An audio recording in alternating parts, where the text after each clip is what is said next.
पर किया ताबड़तोड़ हमला, हमले में कई आतंकी ठिकाने तबाह। गाजा में इजराइल के जमीनी हमले तेज हो चुके हैं। गाजा के उत्तरी इलाके में ताबड़तोड़ हमले जारी। गाजा में दिखा आईडीएफ के बख्तरबंद वाहनों का काफिला। गाजा पट्टी में आईडीएफ ने की ताबड़तोड़ बमबारी। इजरायली सैनिकों के एक्शन के बाद गाजा में दिखाई दिया धुएं का गुबार। इजरायली सेना ने ग्राउंड ऑपरेशन की तस्वीरें जारी की। गाजा पट्टी के अंदर आईडीएफ की कार्रवाई को दर्शाया गया। आईडीएफ ने आतंकी मोहम्मद जलवानी का घर किया ध्वस्त। यरूशलेम में आतंकी वारदात में शामिल था आतंकी। इजरायली वायुसेना ने आतंकवादियों के सैन्य ठिकाने को तबाह कर दिया है। लड़ाकू विमान से ताबड़तोड़ बमबारी जारी है। एक्शन मोड में इजरायली सेना हिजबुल्लाह आतंकियों को रोकने के लिए चौतरफा हमला कर रही है आईडीएफ की टीम। हमास आतंकियों का इजराइल पर हमला लगातार जारी। दक्षिणी इजराइल में रॉकेट से कर रहे ताबड़तोड़ हमले। हमास को लेकर इजरायली सेना का बयान। गाजा से हमास को मिटाना हमारा मकसद है, बंधकों को छुड़ाना भी हमारा मकसद है। लेबनान बॉर्डर से रिपब्लिक भारत की जाबाज रिपोर्टिंग जारी। लेबनान बॉर्डर पर बढ़ाई गई टैंकों की तैनाती तस्वीरें आई सामने। रिपब्लिक भारत की टीम पहुंची है लेबनान बॉर्डर पर। मेरे पीछे जो आप टैंक देख रहे हैं, ये आईडीएफ फोर्सेस के पास जो सबसे बड़ी आर्मरी है उसकी तस्वीर हम आपको दिखा रहे हैं। ये जो टैंक्स हैं, ये दुश्मन की धज्जियां उड़ा सकते हैं।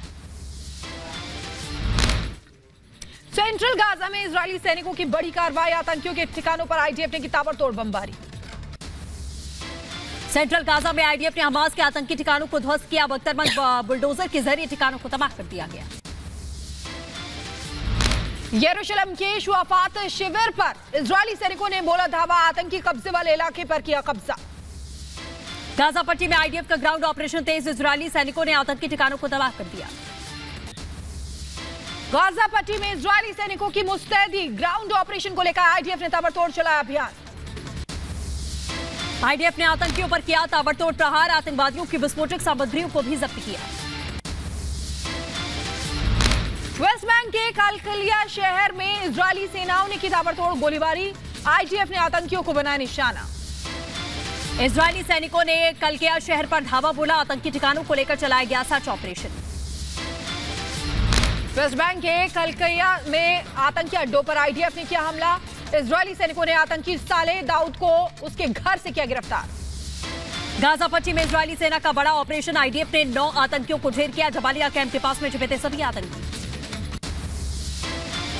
गाजा के बीट लाहिया में आतंकियों पर बड़ा हमला। इजरायली सैनिकों ने आतंकियों के अड्डों पर किया ताबड़तोड़ अटैक। वेस्ट बैंक के नबल्स में बलाटा शिविर में आईडीएफ ने हमला किया। इजरायली सैनिकों और आतंकवादियों के बीच में झड़प हुई। युद्ध के बीच गाजा से फिलिस्तीनियों का पलायन। मिस्र की ओर कई फिलिस्तीनी नागरिकों ने किया पलायन। गाजा पर इजरायल ने समंदर से किया ताबड़तोड़ हमला। इजरायली नौसेना ने हमले का वीडियो भी जारी किया। हूती आतंकियों का प्रोपेगेंडा वीडियो जारी हुआ है। वीडियो में ड्रिल करते दिख रही है हूती आतंकी। आईडीएफ ने हमास आतंकवादियों के हथियार की फुटेज जारी की है। इजरायल में 7 अक्टूबर को हमास आतंकवादियों ने किया था बड़ा हमला। हिजबुल्लाह के ठिकानों पर इजरायल का ताबड़तोड़ हमला। दक्षिणी लेबनान में आईडीएफ ने किया एयर स्ट्राइक। युद्ध के बीच में इजरायली सेना का बड़ा दावा। अब तक 14,000 आतंकवादी ठिकानों को ध्वस्त कर दिया गया। हमास के 100 से ज्यादा सुरंग और 4,000 हथियार नष्ट। इजरायल के बेतियाम में आतंकियों ने फिर किया हमला। हमास आतंकियों ने दागी कई मिसाइलें। अमेरिकी राष्ट्रपति जो बाइडेन और इजरायल के पीएम नेताओं के बीच में जंग को लेकर बातचीत हुई। बाइडेन ने नेताओं से अस्थायी रूप से जंग रोकने की अपील की। युद्ध के बीच इजरायली सेना का बयान। युद्ध विराम से किया इनकार। कहा लोगों को ढाल बना रहा है हमास।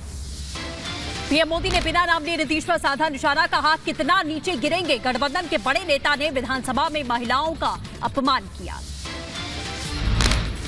वो इंडी अलायंस के नेता ने विधानसभा के अंदर, जिस सभा में माताएं बहनें भी मौजूद थी,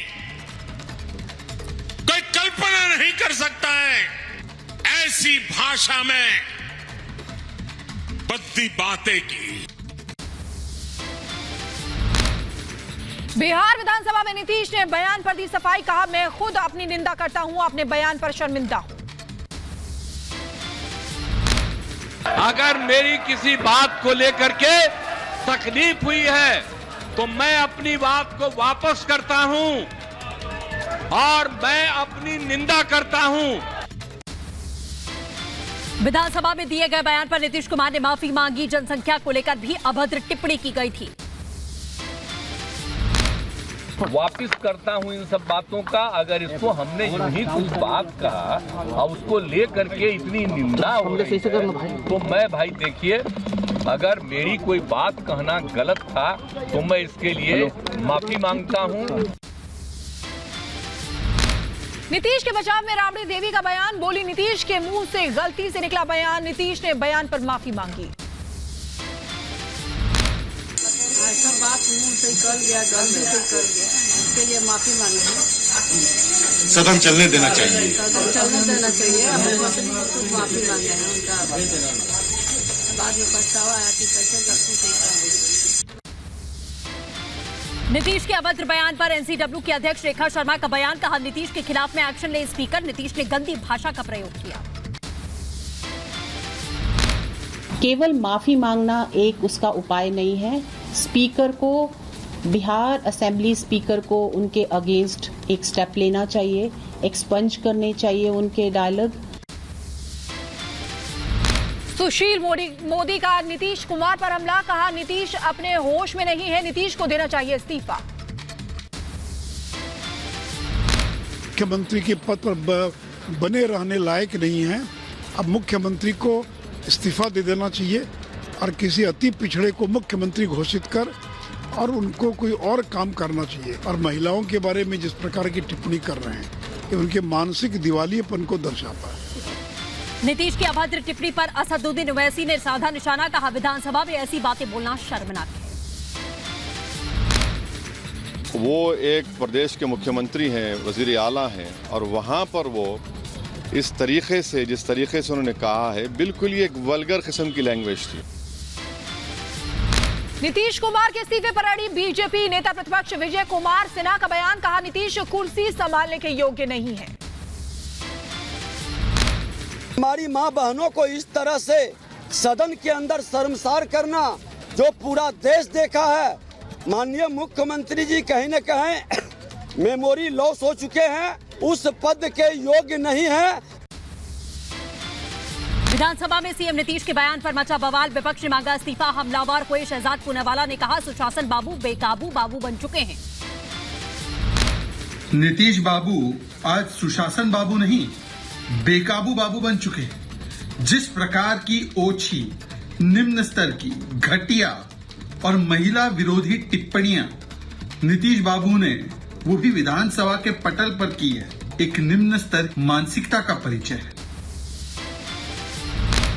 बिहार विधानसभा में नीतीश के बयान पर नित्यानंद राय का हमला। कहा नीतीश मुख्यमंत्री बनने के लायक ही नहीं है।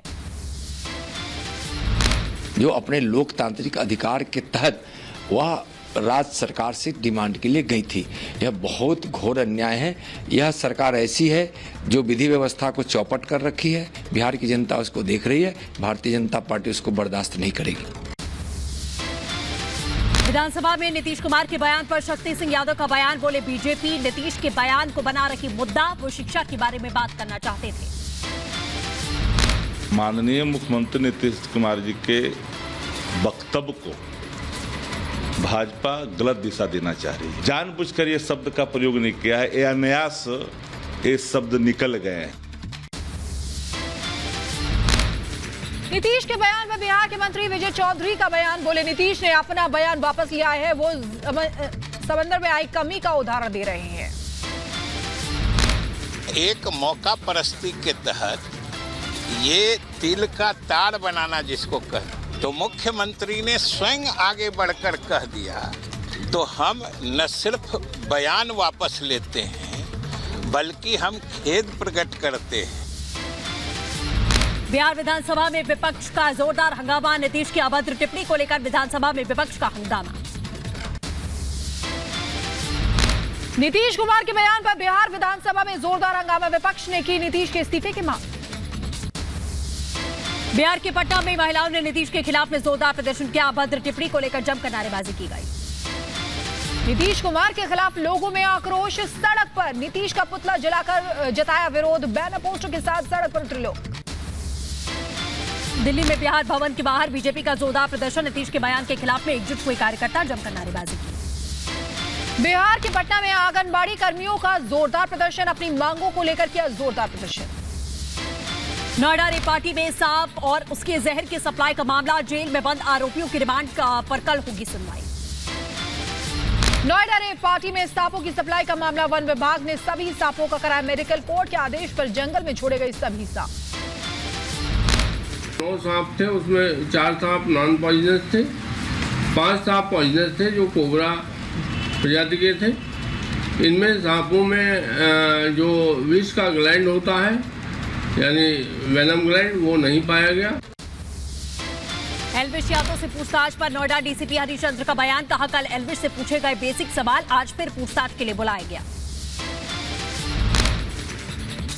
पूछताछ के लिए बुलाया गया था कल रात्रि में, देर रात्रि में ये अपने अधिवक्ताओं संग थाना 20 पर आए थे, जिसमें इनसे बेसिक क्वेश्चनिंग की गई है और तदनुसार अग्रिम विधिक कार्रवाई की जा रही है।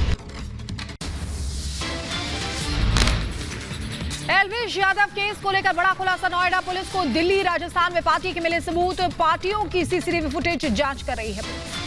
एल्विश यादव से नोएडा पुलिस ने पूछताछ की है, देर रात करीब 2 घंटे तक चली पूछताछ, नोएडा के सेक्टर 20 थाने में हुई पूछताछ।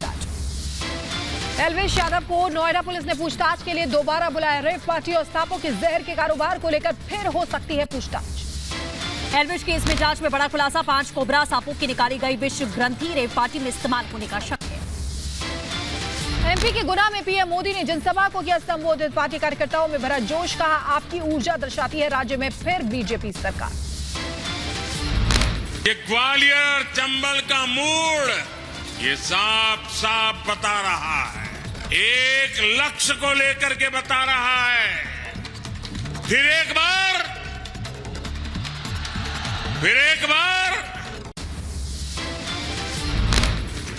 एमपी के मिशन पर पीएम मोदी, गुना में कांग्रेस पर साधा निशाना, कहा एमपी के लिए कांग्रेस मॉडल गायब मॉडल था।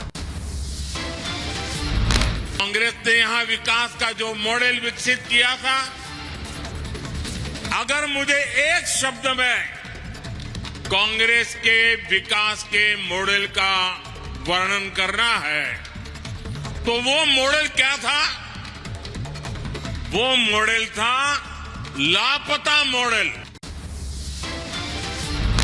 मध्य प्रदेश के दमोह में पीएम मोदी ने जनसभा को किया संबोधित, कांग्रेस पर ज्यादा निशाना, कहा कांग्रेस कभी गरीबी खत्म नहीं करना चाहती थी।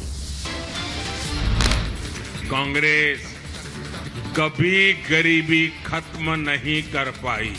कांग्रेस के राज में गरीब और गरीब होता गया, अमीर और अमीर होते गए।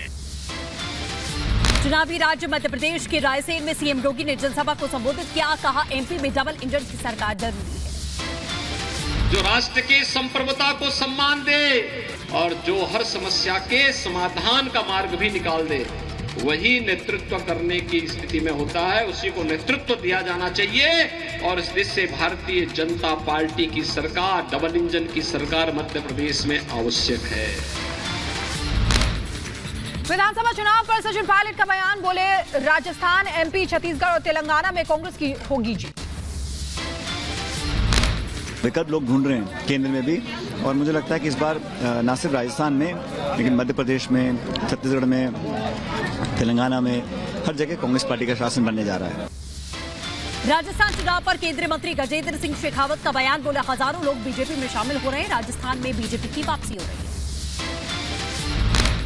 हजारों लोग भारतीय जनता पार्टी के परिवार में सम्मिलित हो रहे हैं। ये इस बात का इनको इंगित करता है, इस बात का द्योतक है कि भारतीय जनता पार्टी सरकार में आ रही है। सीएम भूपेश बघेल ने केंद्र सरकार पर साधा निशाना, कहा चुनाव के पहले चरण में बीजेपी हार का सामना कर रही है, इसलिए लोगों के घर पर छापेमारी कर रही है। आपातकाल की सेनानी पुस्तक के बहाने अनुराग ठाकुर का कांग्रेस पर निशाना, कहा आपातकाल भारतीय लोकतंत्र के इतिहास का बुकाला अध्याय है जिसने संविधान की धज्जियां उड़ा दी।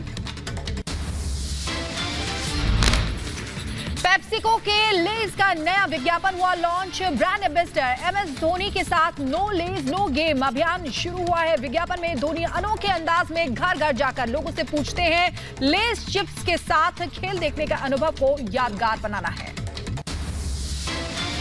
राष्ट्रपति द्रौपदी मुर्मू ने बद्रीनाथ मंदिर में पूजा अर्चना की, राष्ट्रपति के साथ में सीएम पुष्कर सिंह धामी भी मौजूद रहे। मुख्तार अंसारी के छोटे बेटे उमर अंसारी ने किया सरेंडर। मऊ के एमपी एमएलए कोर्ट में किया सरेंडर। आचार संहिता के उल्लंघन मामले में चल रहा था फरार। जम्मू कश्मीर में एनआईए की बड़ी छापेमारी। भटिंडी इलाके में एनआईए की टीम ने छापेमारी की। एक रोहिंग्या को हिरासत में लिया। जम्मू कश्मीर के पुलवामा और अनंतनाग में ताबड़तोड़ छापेमारी। टेरर एंगल को लेकर एसआईए ने मारा छापा। संदिग्ध जगहों पर की छापेमारी।